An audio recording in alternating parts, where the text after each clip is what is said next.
ओम शांति। 28-8-20 की वाणी है। मीठे बच्चे, जितना समय मिले एकांत में जाकर ज्ञात की यात्रा करो। जब तुम मंजिल पर पहुंच जाएंगे तब यह यात्रा पूरी हो जाएगी।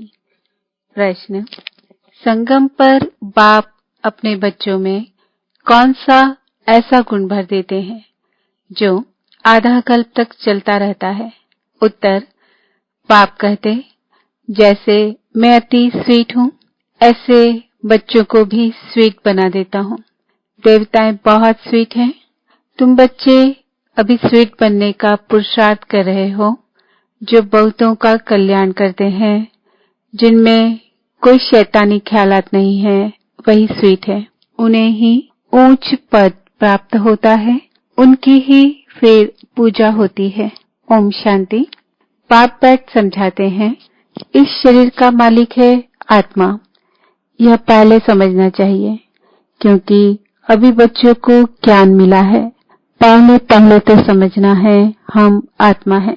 शरीर से आत्मा काम लेती है, पाठ बजाती है। ऐसे ऐसे ख्यालात और कोई मनुष्य को आते नहीं, क्योंकि देह अभिमान में है। यहाँ इस ख्याल में बिठाया जाता है, मैं आत्मा हूँ, यह मेरा शरीर है। मैं आत्मा परमपिता परमात्मा की संतान हूँ। यह याद ही घड़ी घड़ी भूल जाती है। यह पहले पूरी याद करनी चाहिए। यात्रा पर जब जाते हैं तो कहते हैं चलते रहो। तुमको भी याद की यात्रा पर चलते रहना है, यानी याद करना है। याद नहीं करते, गोया यात्रा पर नहीं चलते। देह अभिमान आता है। देह अभिमान से कुछ न कुछ विकर्म बन जाता है। ऐसे भी नहीं, मनुष्य सदैव विकर्म करते हैं, फिर भी कमाई तो बंद हो जाती है ना। इसलिए जितना हो सके याद की यात्रा में ढीला नहीं पड़ना चाहिए। एकांत में बैठ अपने साथ विचार सागर मंथन कर पॉइंट्स निकालनी होती है। कितना समय बाबा की याद में रहते हैं, मीठी चीज की याद पड़ती है ना। बच्चों को समझाया है, इस समय सभी मनुष्य मात्र एक दो को नुकसान ही पहुंचाते हैं। सिर्फ टीचर की महिमा बाबा करते हैं। उनमें कोई कोई टीचर खराब होते हैं, नहीं तो टीचर माना टीच करने वाला, मैनर्स सिखलाने वाला। जो रिलीजियस माइंडेड अच्छे स्वभाव के होते हैं, उनकी चलन भी अच्छी होती है। बाप अगर शराब आदि पीते हैं तो बच्चों को भी वह संग लग जाता है। इसको कहेंगे खराब संग, क्योंकि रावण राज्य है ना। राम राज्य था तो जरूर, परंतु वह कैसे था, कैसे स्थापन हुआ, यह वंडरफुल मीठी बातें तुम बच्चे ही जानते हो। स्वीट, स्वीटर, स्वीटेस्ट कहा जाता है ना। बाप की याद में रहकर ही तुम पवित्र बन और पवित्र बनाते हो। बाप नई सृष्टि में नहीं आते हैं। सृष्टि में मनुष्य, जानवर, खेतीबाड़ी आदि सब होता है। मनुष्य के लिए सब कुछ चाहिए ना। शास्त्रों में प्रलय का वृत्तांत भी रॉन्ग है। प्रलय होती ही नहीं। यह सृष्टि का चक्र फिरता ही रहता है। बच्चों को आदि से अंत तक ख्याल में रखना है। मनुष्यों को तो अनेक प्रकार के चित्र याद आते हैं, मेले मलाखड़े याद आते हैं। वह सभी है हद के। तुम्हारी है बेहद की याद, बेहद की खुशी, बेहद का धन, बेहद का बाप है ना। हद के बाप से सब हद का मिलता है। बेहद के बाप से बेहद का सुख मिलता है। सुख होता ही है धन से। धन तो वहाँ अपार है। सब कुछ तमो प्रधान है वहाँ। तुम्हारी बुद्धि में है, हम सतो प्रधान थे, फिर बनना है। यह भी तुम अभी जानते हो। तुम्हारे में भी नंबरवार है। स्वीट, स्वीटर, स्वीटेस्ट है ना। बाबा से भी स्वीट होने वाले हैं, वही ऊंच पद पाएंगे। स्वीटेस्ट वह है जो बहुतों का कल्याण करते हैं। बाप भी स्वीटेस्ट है ना, तब तो सब उनको याद करते हैं। कोई शहद या चीनी को ही स्वीटेस्ट नहीं कहा जाता, यह मनुष्य की चलन पर कहा जाता है। कहते हैं ना, यह स्वीट चाइल्ड है। सत्युग में कोई भी शैतानी बात नहीं होती। इतना ऊंच पद जो पाते हैं, जरूर यहाँ पुरुषार्थ किया है। तुम अभी नई दुनिया को जानते हो। तुम्हारे लिए तो जैसे कल नई दुनिया सुखधाम होगी। मनुष्यों को पता ही नहीं शांति कब थी। कहते हैं विश्व में शांति हो। तुम बच्चे जानते हो विश्व में शांति थी, जो अभी फिर स्थापन कर रहे हो। अब यह सभी को समझाएं कैसे। ऐसी ऐसी पॉइंट्स निकालनी चाहिए जिसकी बहुत चाहना है मनुष्यों को। विश्व में शांति हो, इसके लिए रड़ी मारते रहते हैं, क्योंकि अशांति बहुत है। यह लक्ष्मी नारायण का चित्र सामने देना है। इनका जब राज्य था तो विश्व में शांति थी। उनको ही हेवन जीटी वर्ल्ड कहते हैं। वहां विश्व में शांति थी। आज से 5000 वर्ष पहले की बातें और कोई नहीं जानते। यह है मुख्य बात। सब आत्माएं मिलकर कहती है विश्व में शांति कैसे हो। सभी आत्माएं पुकारती है, तुम यहाँ विश्व में शांति स्थापन करने का पुरुषार्थ कर रहे हो। जो विश्व में शांति चाहते हैं उन्हें तुम सुनाओ कि भारत में ही शांति थी। जब भारत स्वर्ग था तो शांति थी, अब नर्क है। नर्क में अशांति है क्योंकि धर्म अनेक है, माया का राज्य है, भक्ति का भी पाप है। दिन प्रतिदिन वृद्धि होती जाती है। मनुष्य भी मेले मलाखड़े आदि पर जाते हैं।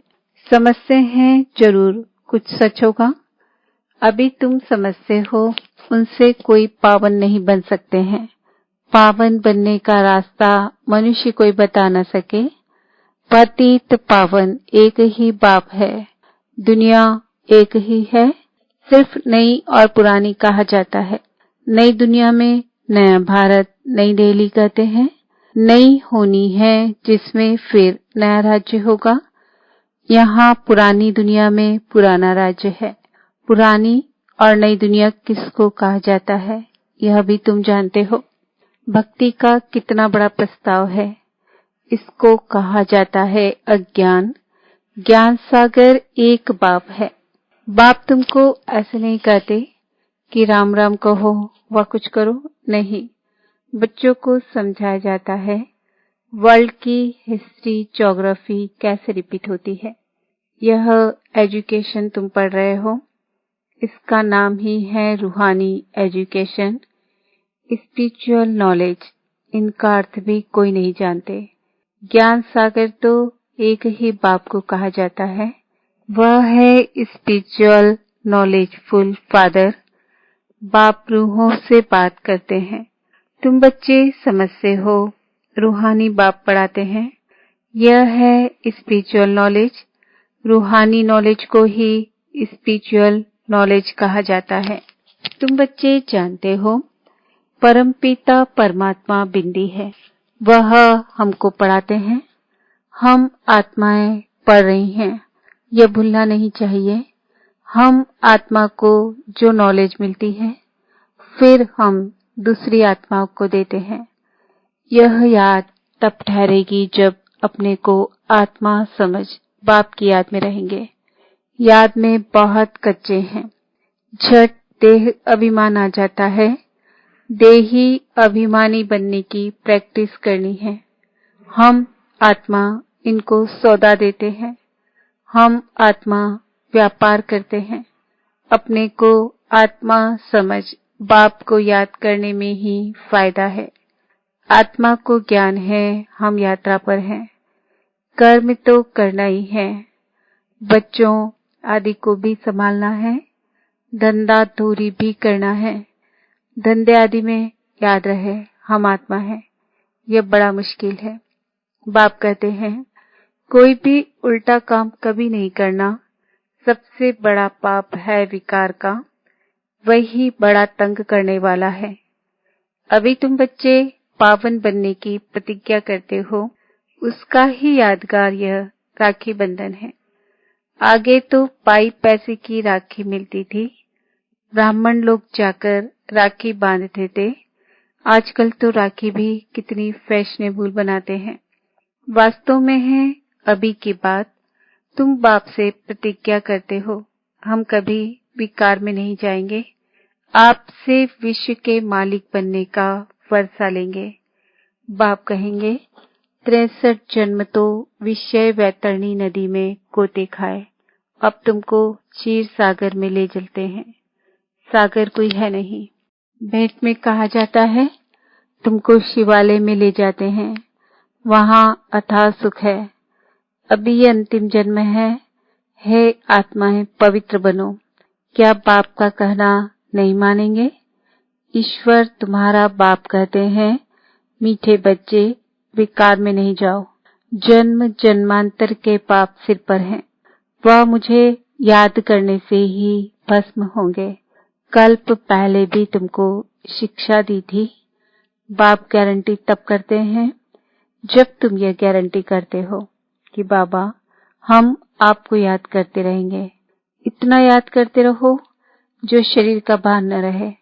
सन्यासियों में भी कोई कोई तीखे, बहुत पक्के ब्रह्म ज्ञानी होते हैं, वह भी ऐसे बैठे बैठे शरीर छोड़ते हैं। यहाँ तुमको तो बाप समझाते हैं, पावन बनकर जाना है, वह तो अपनी मत पर चलते हैं। ऐसे नहीं कि वह शरीर छोड़कर कोई मुक्ति, जीवन मुक्ति में जाते हैं, नहीं, आते फिर भी यहाँ ही है, परंतु उनके फॉलोअर समझते हैं कि वह निर्वाण गया। बाप समझाते हैं एक भी वापस नहीं जा सकता, कायदा ही नहीं, झाड़ वृद्धि को जरूर पाना है। अभी तुम संगम युग पर बैठे हो और सब मनुष्य हैं कलयुग में। तुम देवी संप्रदाय बन रहे हो, जो तुम्हारे धर्म के होंगे वह आते जाएंगे। देवी देवताओं का भी वहां सिजरा है ना, यहाँ बदली होकर और धर्मों में कन्वर्ट हो गए हैं, फिर निकल आएंगे, नहीं तो वहां जगह कौन भरेंगे? जरूर वह अपनी जगह भरने फिर आ जाएंगे। ये बहुत महीन बातें हैं। बहुत अच्छे अच्छे भी आएंगे जो दूसरे धर्म में कन्वर्ट हो गए हैं, तो फिर अपनी जगह पर आ जाएंगे। तुम्हारे पास मुसलमान आदि भी आते हैं ना, बड़ी खबरदारी रखनी पड़ती है, झट जांच करेंगे यहाँ दूसरे धर्म वाले कैसे जाते हैं। इमरजेंसी में तो बहुतों को पकड़ते हैं, फिर पैसे मिलने से छोड़ भी देते हैं।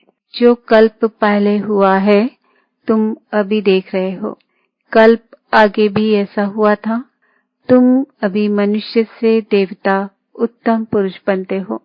यह है सर्वोत्तम ब्राह्मणों का कुल। इस समय बाप और बच्चे रूहानी सेवा पर हैं। कोई गरीब को धनवान बनाना यह रूहानी सेवा है। बाप कल्याण करते हैं तो बच्चों को भी मदद करनी चाहिए। जो बहुतों को रास्ता बताते हैं वह बहुत ऊंच चढ़ सकते हैं। तुम बच्चों को पुरुषार्थ करना है, लेकिन चिंता नहीं, क्योंकि तुम्हारी रेस्पॉन्सिबिलिटी बाप के ऊपर है। पुरुषार्थ जोर से कराया जाता है, फिर जो फल निकलता है समझा जाता है कल्प पहले मिसल। बाप बच्चों को कहते हैं, बच्चे फिक्र मत करो, सेवा में मेहनत करो, नहीं बनते तो क्या करेंगे? इस कुल का नहीं होगा तो तुम भल कितना भी माथा मारो, कोई कम तुम्हारा माथा खपाएंगे, कोई जास्ती। बाबा ने कहा है जब दुख बहुत आता जाएगा तो फिर आएंगे, तुम्हारा व्यर्थ कुछ नहीं जाएगा। तुम्हारा काम है राइट बताना। शिव बाबा कहते हैं मुझे याद करो तो तुम्हारे विकर्म विनाश होंगे। ऐसे बहुत कहते हैं भगवान जरूर है। महाभारत लड़ाई के समय भगवान था, सिर्फ कौन सा भगवान था उसमें मूझ गए हैं। कृष्ण तो हो ना सके, कृष्ण उसी फीचर से फिर सतयुग में ही होगा। हर जन्म में फीचर्स बदलते जाते हैं। सृष्टि अब बदल रही है। पुराने को नया अब भगवान कैसे बनाते हैं वह भी कोई नहीं जानते। तुम्हारा आखिर नाम निकलेगा। स्थापना हो रही है। फिर यह राज्य करेंगे। विनाश भी होगा। एक तरफ नई दुनिया, एक तरफ पुरानी दुनिया। यह चित्र बड़ा अच्छा है। कहते भी हैं ब्रह्मा द्वारा स्थापना, शंकर द्वारा विनाश, परंतु समझते कुछ नहीं। मुख्य चित्र है त्रिमूर्ति का। ऊंचते ऊंच है शिव बाबा, तुम जानते हो। शिव बाबा ब्रह्मा द्वारा हमको याद की यात्रा सिखला रहे हैं। बाबा को याद करो। योग अक्षर डिफिकल्ट लगता है, याद अक्षर बहुत सहज है। बाबा अक्षर बहुत लवली है। तुमको खुद ही लज्जा आएगी। हम आत्माएं बाप को याद नहीं कर सकती हैं, जिनसे विश्व की बादशाही मिलती है। आप ही लज्जा आएगी। बाप भी कहेंगे तुम तो बेसमझ हो। बाप को याद नहीं कर सकते हो तो वर्षा कैसे पाएंगे? विकर्म विनाश कैसे होंगे? तुम आत्मा हो, मैं तुम्हारा परम पिता परमात्मा अविनाशी हूं ना। तुम चाहते हो हम पावन बन सुखधाम में जाएं, तो श्रीमत पर चलो। मुझ बाप को याद करो तो विकर्म विनाश होंगे। याद नहीं करेंगे तो विकर्म विनाश कैसे होंगे? अच्छा, मीठे मीठे सिक्के हृदय बच्चों प्रति मात पिता बाप दादा का याद प्यार और गुड मॉर्निंग। रूहानी बाप की रूहानी बच्चों को नमस्ते। हम रूहानी बच्चों की रूहानी बाप दादा को याद प्यार गुड मॉर्निंग नमस्ते ओम शांति। धारणा के लिए मुख्य सार, हर प्रकार से पुरुषार्थ करना है। चिंता नहीं, क्योंकि हमारा रेस्पॉन्सिबल स्वयं बाप है। हमारा कुछ भी व्यर्थ नहीं जा सकता। बाप समान बहुत बहुत स्वीट बनना है। अनेकों का कल्याण करना है। इस अंतिम जन्म में पवित्र जरूर बनना है। धंधा आदि करते अभ्यास करना है कि मैं आत्मा हूँ। वरदान, हर कदम में पद्मों की कमाई जमा करने वाले सर्व खजानों से संपन्न व तृप्त आत्मा भव। जो बच्चे पाप की याद में रहकर हर कदम उठाते हैं, वह कदम कदम में पद्मों की कमाई जमा करते हैं। इस संगम पर ही पद्मों के कमाई की खान मिलती है। संगम युग है जमा करने का युग। अभी जितना जमा करना चाहो उतना कर सकते हो। एक कदम अर्थात एक सेकंड भी बिना जमा के ना जाए, अर्थात व्यर्थ ना हो। सदा भंडारा भरपूर हो। अप्राप्त नहीं कोई वस्तु, ऐसे संस्कार हो। जब अभी ऐसी तृप्त व संपन्न आत्मा बनेंगे, तब भविष्य में अकुट खजानों के मालिक होंगे। स्लोगन, कोई भी बात में अपसेट होने के बजाय नॉलेज फुल की सीट पर सेट रहो। ओम शांति। आज का सुमान है, मैं तृप्त आत्मा हूँ। ओम शांति।